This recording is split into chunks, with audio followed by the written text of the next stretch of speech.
Washington, D.C. trip, we were invited to try out to be in that parade, and were accepted to do so by Music Celebrations International, who run that parade. And last year, this year we had 20 students, but it's now down to 17 are able to go.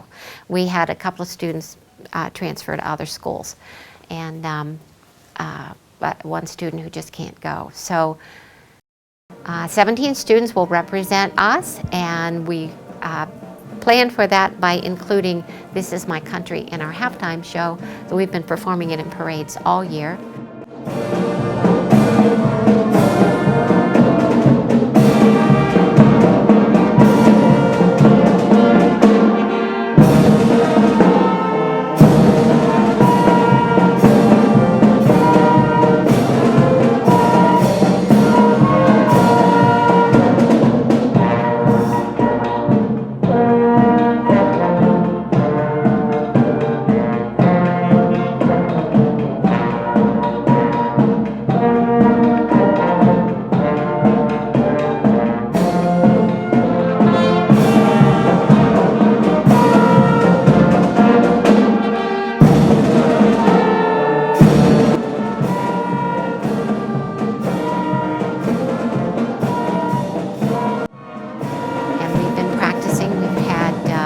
Couple of practices this spring, and also a third practice just for marching assistants to revive the halftime show. So when we perform in Washington, we will perform our halftime show for the veterans there at the Veterans Home, and we may have a chance to perform it also at the Air Force Memorial. Oh, wow. And we'll march in the parade. We are the 37th unit in the parade, which is about halfway. There are about 80 units in the parade. It starts at 2 o'clock, and it'll be on the Reels network as well as the military channels. We did the Rose Parade January 1st, 2010. Okay.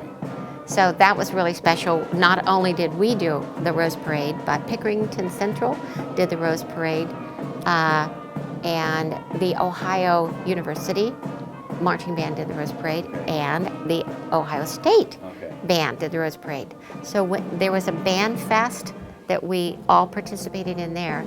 We went first. We did our Stevie Wonder halftime show. What better thing to do? Then we came off the field and just around to the far left side. Then the Pickerington Central took to the field and turned around and played Amazing Grace, dedicated to us. It was very moving, and one of my students just was bawling, and I said, "Brendan, what's wrong?" And he said, "Do you hear that, Mrs. Agler? That's for us." And that's when I lost it too. That's our job, to raise expectations, not only for the blind, but for the blind themselves. They let other people expect higher things from them, but let the blind students expect to do what everybody else does, because they certainly can. You just have to improvise, adapt, and overcome. The first thing we do is just train them just to move to the beat. And once you don't try playing first off, you just got them stepping to the beat and concentrating on that.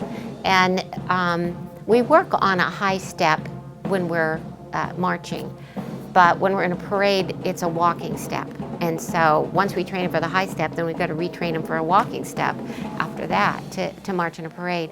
We're working all of those 5 days on the marching drill. We teach it to the marching assistants first, and the sighted marchers who don't need an assistant. So they learn the drill first. Then we put the students with them, and they take the students around again without playing. Once that's comfortable, then we throw in the playing. And every single time there's an adjustment period where they've got to get used to doing 2 things at once, then doing 3 things at once, that sort of thing. And it works really well. Some of the students learn the routine so well that they're dragging their marching assistant with them, which is kind of fun.